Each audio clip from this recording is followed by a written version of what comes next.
दोस्तों, दंगल टीवी का सबसे लोकप्रिय शो बड़े घर की छोटी बहू एक ऐसे मोड़ पर आ पहुंचा है जिसे देखकर और सुनकर आप सब अपनी सीट से हिल भी नहीं पाएंगे।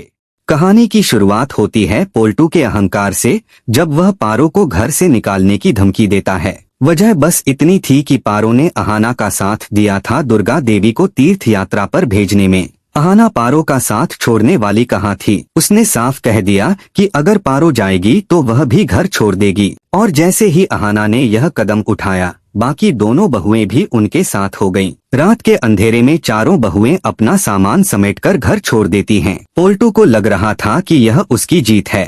उसे पूरा यकीन था कि बहुएं 2-3 दिन में रोती बिलखती वापस लौट आएंगी। लेकिन दोस्तों, किस्मत को तो कुछ और ही मंजूर था। अगले दिन का सवेरा उस बड़े घर में एक अलग ही वीरानी लेकर आया। हर कोना सूना लग रहा था। जहां बहुओं की हंसी ठिठोली गूंजती थी, वहां अब सिर्फ सन्नाटा था। सुबह का पहला झटका तब लगा जब नाश्ते का समय आया। बरसों से रसोई से दूर पिसी माँ को रसोई संभालनी पड़ी। आटा गूंधा, तवा गरम किया, लेकिन जैसे ही पहली रोटी बनी, वह जलकर कोयले जैसी काली हो गई। टेबल पर बैठे मर्द एक दूसरे का चेहरा देखने लगे। कोई कुछ बोला नहीं, लेकिन सबके मन में यही चल रहा था कि घर की असली धुरी तो वही बहुएं थीं। शाम होते होते हालात और बिगड़ गए। पोल्टू और अर्जुन ने बाहर से खाना मंगाने का फैसला किया। एक दिन तो सबने मजे से खा लिया, लेकिन समझ गए कि रोज रोज बाहर से खाना मंगाना महंगा भी है और मुमकिन भी नहीं। इधर बहुएं अपने मायके नहीं गई थीं। उन्होंने एक छोटे से किराए के घर में साथ रहने का फैसला किया। वहाँ ना कोई शानो शौकत थी, ना बड़ा घर, लेकिन वहाँ अपनापन और सुकून था। अहाना और मंजली सब्जी काटते हुए हंस रही थीं।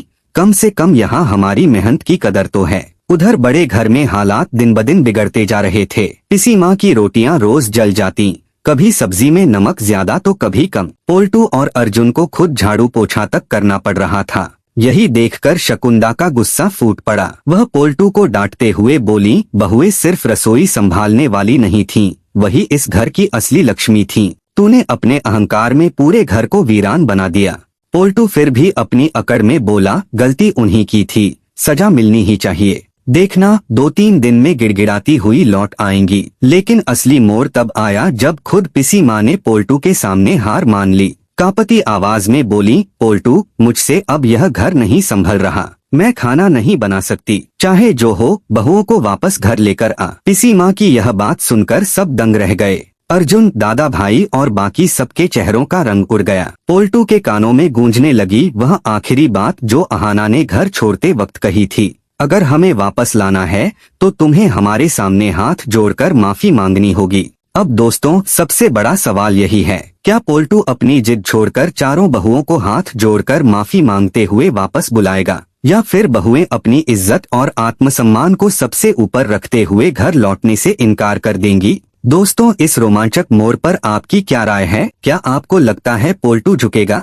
हमें कमेंट में जरूर बताएं। और हाँ, अगर आपको यह कहानी दिलचस्प लगी तो वीडियो को लाइक करें, अपने दोस्तों के साथ शेयर करें और चैनल को सब्सक्राइब करना ना भूलें। आपका छोटा सा सपोर्ट हमें और भी ज्यादा ताकत देगा ऐसी ही दमदार अपडेट्स लाने के लिए।